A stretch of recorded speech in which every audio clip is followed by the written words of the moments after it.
Good afternoon. My name is Joseph Kibbe, and I'm a Nampa, Idaho resident.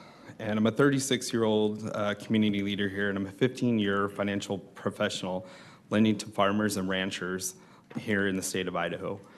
And I want you to know that growing up in Idaho was not by any means an easy task, and I was frequently targeted for harassment and violence, and still today I fear for my safety.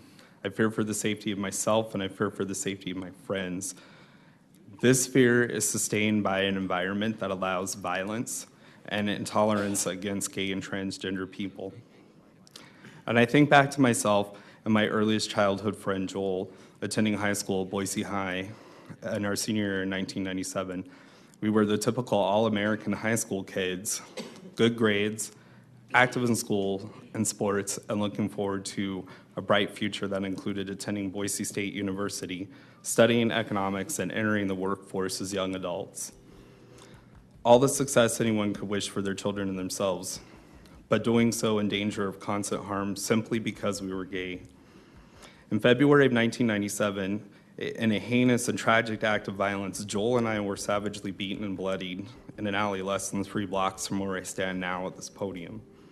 Taking the first blow to the head, I land on the sidewalk, cracking my head open, and the repeated kicks began as I watched the individual I cared for have his head bashed into the side of a dumpster and then beaten repeatedly with a baseball bat to the point that his ribs bust apart. Less than 2 weeks after that, on a cold morning, much like this morning was, I find Joel hanging lifeless and dead from a tree in his backyard, cold and his eyes fixed wide open and black.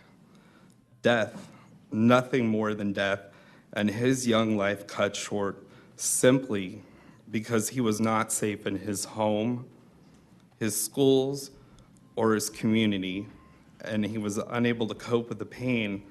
And suddenly I found myself standing alone in a life without someone that had always been by my side.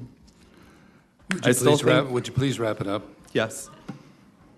I still often think about how his talents and abilities would have contributed to our local communities, to our state, and how Joel would stand here be speaking to the committee today.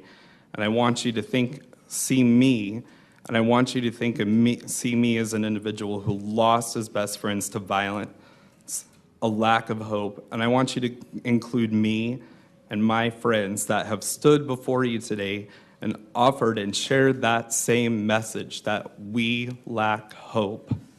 Please, I implore you, help us by adding the words sexual orientation and gender identity to protect me and others that have stood before you.